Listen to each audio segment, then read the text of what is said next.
a question. I have a question for Hasan. So it circles back to TikTok, right? So TikTok, there's a bunch of clips. Random shit always is popping up on TikTok. I saw a clip, okay, and I think you mentioned it or you reacted to it on your stream at one point. But it's like it has to be from pre-2016, okay? And when I saw it, I was like, this is Hasan? I thought you were Steven Crowder for like 5 seconds. Straight up. Oh my God. Oh no. Straight up.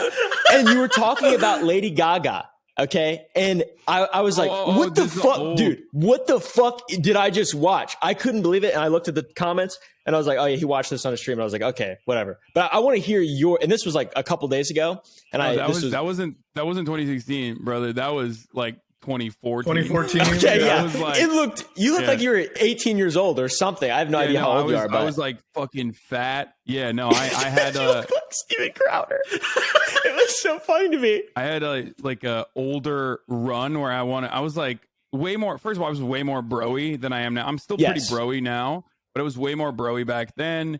And I think that was like the one area that my like political perspective, and this is something I'm very honest about.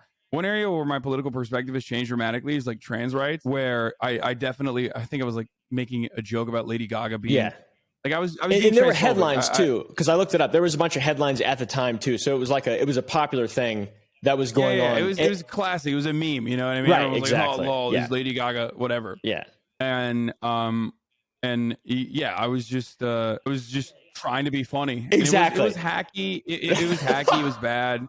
And I wasn't trying to like, gotcha you or anything like that, dude. But I'm very open about that. Like, yeah, that's what I assumed. I saw it. I was like, man, you have to have a hilarious perspective of this now, because it's probably like you're not even looking at yourself. Because when I was in 2014, I was like a fucking child, dude. I didn't even know what was going on. So, and then being like an intellectual person who's, been speaking on the internet since then, that must be very strange to see how much you've changed. And then the internet can just grab those clips and then just blow them up or whatever. I mean, yeah, the way I see it, and this is something I've talked about a lot, actually, is a good point.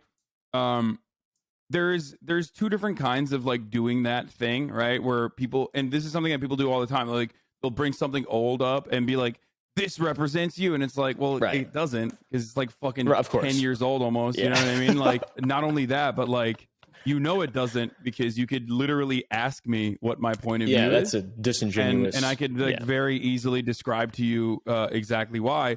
But that's one thing I talk about regularly. The reason why, like, my trans audience, I have a pretty sizable, queer following, and the reason why none of them ever fucking feel fazed by that at all is because, one, I'm very open about it, and two, I value people who have changed their perspective that used to have like even hateful attitudes on the internet. There's plenty of, I'm on Twitch. There's plenty of motherfuckers who back in like 2014, 2015 were probably like finding themselves in the midst of, alt-right content, who now look back at that with shame, you know what I mean? And for sure. They weren't public figures. And I never went that, I was never there, obviously, but still, like, I had different points of view. And I think it's important to acknowledge that and change and move on. And people who fucking constantly bring that back to be like, this is you, like, what was that? And I'm like, yeah, that was me. Yeah, exactly. It was viral on that side of TikTok. It appeared too. Like all the comments were like, I think the top comment maybe was someone saying that you've watched it on stream or whatever and clarified. But most everybody was like, oh, look at him. He's so fucking like, look out. He looks like Steven Crowder or whatever. I don't fucking know. Which I did. That was the worst part about it, is that like I look like Steven Crowder. I mean, hey, you look good. It was worse than Crowder, the transphobia. Isn't he the biggest streamer on YouTube right now? Yeah, hell yeah. We got Steven Crowder. Steven Crowder's the biggest streamer on YouTube. Unfortunately, that is the case. I'm pretty sure. I also have one more question. So this is another thing that's just fascinating to me. So from what I've read and from what I've heard, is your uncle is part of the Young Turks, correct? My uncle was the Young Turk at some point when he was actually fucking young. Okay, right. Is no longer young, but still has still maintains the name. But yes. Okay, so now there's a bunch of videos on YouTube. I want to know your perspective. Like, I don't know if you guys have like Thanksgiving dinners. I don't, but like the meme is like, yeah, we do. He comes on the show on Thanksgiving. Okay, that's actually really cool. So Thanksgiving dinner is like a time where you communicate like whatever, just random stuff, the most interesting stuff that's happened throughout the year, generally speaking. So when your uncle had an interaction, I don't know where it was, but with Alex Jones, dude. Oh, I love that. I love that video. Bro, I can't, that clip, that video and that time plays through my head on like a weekly basis. And I would love to hear what your opinion from your point of view of like that. I wish I was there. I was in LA at the time. I was working at the Young Turks at the time, but I was in Los Angeles, like in Los Angeles. I love that. It was so funny. I think Alex Jones, if we were more educated as a nation or as a planet and we were smarter, Alex Jones would be the greatest entertainer. Oh yeah, absolutely. One of the greatest entertainers of all time. You know, I mean, he's still a piece of shit, don't get me wrong. But because people take him seriously and like literally go and like fucking harass Sandy Hook parents and shit. And he knows that, and he still fucking heavily leans into that kind of like conspiracy bullshit. And people can't appreciate the psychotic nonsense that he like comes up with, which I would consider sometimes even creative. He's unfortunately too much for Americans to handle because they take it seriously. But I'm fascinated with Alex Jones.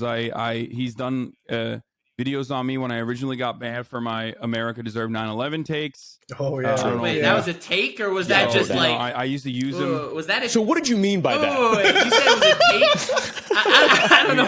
I've clarified many times over, but I remember when I came across that take, the America does like 9/11, and so like obviously it's a weird perspective. Like when you grow up as a Muslim in the country, like 9/11 is like completely different for you. Like even in Canada, right? Like when that whole event happened, my teachers were looking at me like, "Are you sure you're not going to hijack a 747?" I'm like, "Man, I'm not even like 4 feet tall right now. I can't even reach that. I don't even know what you want me to do there." So it's like, it changes everything. So when you come up with that take, like what 9/11 did is like, in order to like cope with all of that, like with all the bullshit back then, I used to like literally read up the history of all of that, So like by eighth, the FBI is making a call to Buddha, like you're suspiciously looking into this 9/11 stuff. Oh no, my dad was like scared shitless. Like in 8th grade, like I'm on the internet like reading up about the Mujahideen, and my dad looks at me like my dad walks in, he's like, "Son, what the fuck are you doing? You know they can kidnap me and send me to Guantanamo Bay." And I'm like, "I'm sorry, Dad, I just wanted to know about them." He's right though. You're straight up right that they did do that a lot. Oh, yeah. Luckily, you were in Canada. If you were in fucking Dearborn, dude, holy shit, your dad would have been fucking permanent prison. So like, I'm looking up at the Mujahideen, and like literally by like high school, eventually like when people keep bringing all that shit up, then I knew the full context. So when I saw the Hasan clip, and he said that, like obviously it's easy to get inflammatory about that because like it is the way that it was worded. I mean, no shit, you were gonna get banned and shit for it. But then I look at the history, I'm like, I mean, hey, the CIA did train all these jackasses to blow shit up. I mean, goddamn, you can't just let the demon loose. Yeah. So we 100%, like, it's not even a controversial, like, obviously the way I worded it is controversial, but what I was implying or what I was talking about was blowback, which is a well-established perspective that not a single historian or academic would disagree with. Well, yeah, you can't just it wasn't even the instigated it was more so certainly instigated it. Absolutely. You can't just unleash it. It's funny because like the 20th anniversary of 9/11, like all of those documentaries came out, and then everyone was like, I remember even people that hadn't like reached out to me in years were like, "Oh shit, now I understand what the fuck you were talking about." Because like every single fucking documentary talked about Operation Cyclone, fucking Ronald Reagan and the USSR, and that's precisely what the fuck I was talking about when I was reacting to a video of Dan Crenshaw. The American military-industrial complex still greatly benefits from never-ending war. You know that's what I mean? My favorite stock to invest in. It's about who's benefiting. The average American does not benefit from it because our military budget is expansive and insane, so we can't get good roads or healthcare or good education.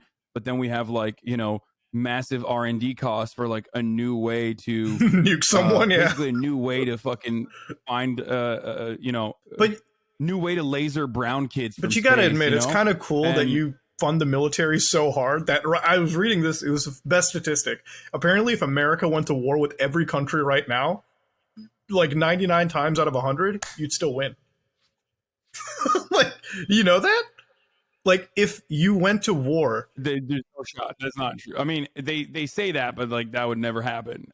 Even if America went to war with, like, it just depends on which country we're going to war with. I'm sure but that also includes the we don't nuclear have any arsenal too. Like, that's also what it includes. Oh, okay. Well, then that's different. Then the entire world would blow up. But yeah, if mad. America went to war with like a serious country, like if it was, you know, Boots on the actual ground. fucking boots on the ground military warfare, like our military and I mean, it would just depend on NATO. It would probably go to nukes nukes eventually at some point. Like, if they got really France bad, and India. It would immediately go to nukes. Yeah, mutually assured self-destruction. Yeah, the thing is, like, too, with like Russia and China, when they go to war, everybody has to fight. Every single person has to fight and will fight. I mean, look at World War II, Russia, that literally 10 million conscripts died. Farmers and fucking like people who were just, they had to fight or they would lose or you know, and they helped turn the tide of that, obviously, in the favor of the Allies. But yeah, I mean, like with America, there's too much. There's a lot of freedom of choice. I think the power of our military is very. Hopefully, will never have to be tested. Oh God, for my sake, because I'm prime military age. But nah, dude, I don't want to fight no fucking war. Whip out that long gun you have and just injure yourself. They won't bring you in. Hasan, you gotta see this fucking pistol of his. That's why they can't. A Japanese emperor said that they could never attack America's homeland because behind every blade of grass there lies an American with a gun. I still can't believe he has that fucking. Dude, look at this Americans thing. would get owned. Americans would get owned so fast. Dude. I know, dude. If I walked outside and there was like a fucking like regiment of Russians with an APC and they saw me walk out with this thing waving it around, get off my land, you fuckers! They'd put a fucking 40mm grenade through my chest. Dude, it's just like you get 7.62 in your chest, you're done. Yeah, it's just like half the American like militia defense force would shoot itself in the foot before they even fucking got because like all those tactical motherfuckers, they play that, like, airsoft. Hasan, come on, the weekend. They know their tactics. all right.